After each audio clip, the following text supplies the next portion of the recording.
Hi everybody, I hope you're all doing really well. Back today to do some more historical fiction readathon recommendations. The historical fiction readathon is one that we are hosting in the month of June. It is myself, Shelley Swearingen, Melinda over at Web of Stories, Brittany over at Literally Smitten, and Gloria Z. Thompson. And each of us have contributed a prompt to guide your reading. I have done book recommendation videos for 3 of the prompts so far. I have 2 more to go. And this one that I am doing is based on Gloria's prompt, which is to read a work of historical fiction about a real event. The characters can be fictional, but the event has to be a real thing that took place rather than just vaguely being in the past. And so without much further ado, let's just get straight on into these book recommendations. The first one I have for you is a series recommendation, and it is the Essex Dogs trilogy by Dan Jones. Currently we just have the first 2 books in this series out, but with this, the eponymous Essex Dogs are a troupe of mercenary soldiers who have been sent over to France as part of Edward III's 1345-37 campaign trying to take the French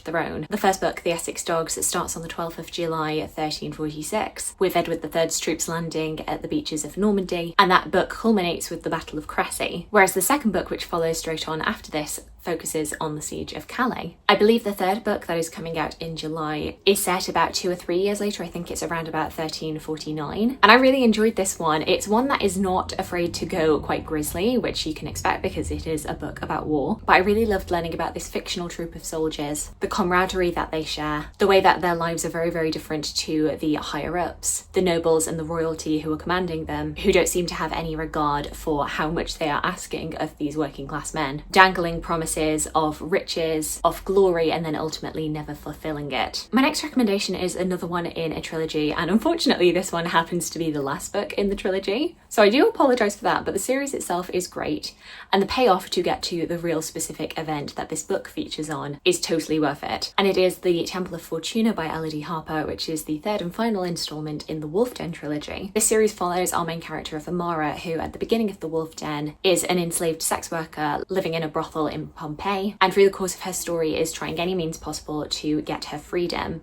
She knows that she has to rely on the talents that she has, namely the fact that she has a beautiful speaking voice, as well as being a very learned individual, making herself useful to the men who frequent the Wolf Den and making her indispensable to them. By the time that we get to the Temple of Fortuna, Amara's prospects have definitely changed, though this is not to say that she isn't still in danger, just a different kind of danger to what she experienced in the Wolf Den. She's also a lot more well-travelled. She has seen more of the Roman Empire at this point, but due to various circumstances, she finds herself back in Pompeii. However, it is the autumn of 79 AD, and we all know what that means. Mount Vesuvius is about to make itself known, and the final half of this book deals with the eruption of Vesuvius, and it is absolutely breathtaking reading. I made the mistake of starting these chapters when I was just about to go to bed, and I found it very, very, very hard to put it down. I did eventually manage to get halfway through those chapters, and then eventually it was so late that I needed to go to bed.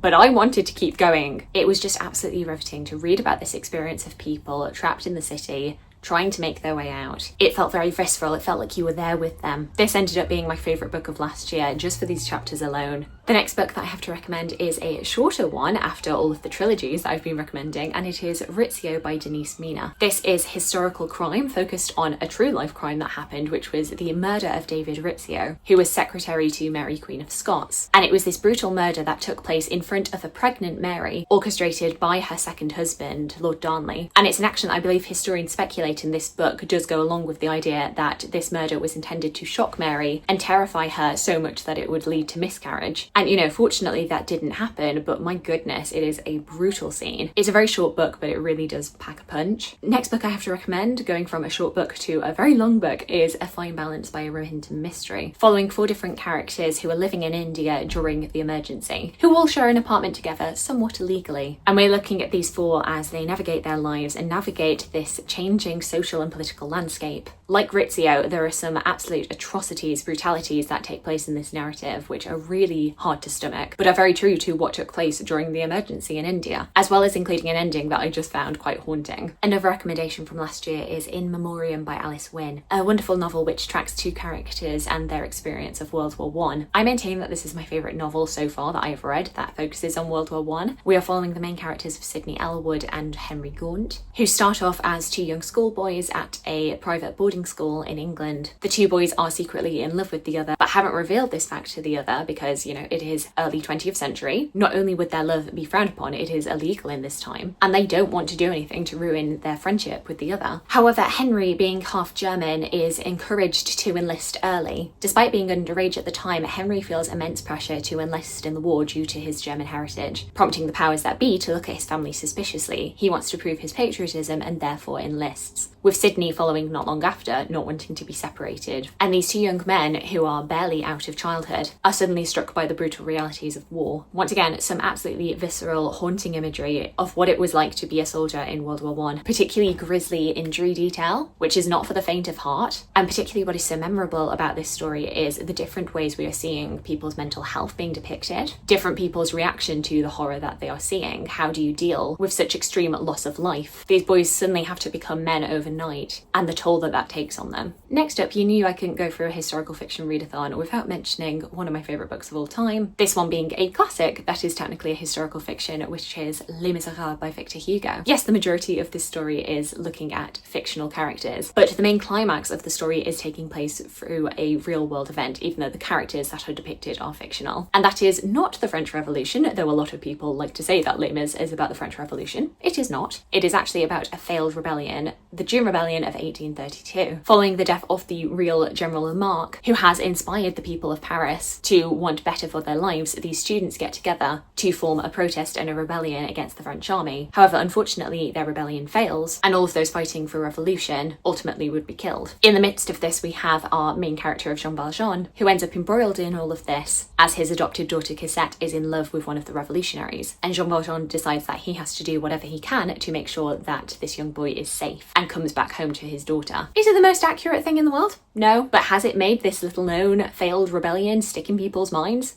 Absolutely it has. And then my final recommendation is A Terrible Kindness by Jo Browning-Wroe. This is another one where the book is not entirely focused on the real life event, but our characters' experiences with this event has rippling effects that go throughout the rest of the story. We open the story in October 1966. William Lavery has been training as an embalmer. He has just recently qualified and is about to be awarded for his efforts when the Embalmers Guild are told that there has been a disaster in Aberfan, a small town in Wales. A coal mining tip has collapsed. The contents of that tip turned into slurry, collapsed downhill into the path of a local school, killing 116 children and 28 adults. And William decides that he is going to go to Wales and help. While he is meeting the locals and while he is preparing these children for their burial, he is reminded of his own childhood, a childhood that for many years he has sought to repress, where he was actually a boy chorister chosen to sing for King's College, with dreams of ultimately pursuing singing as a career.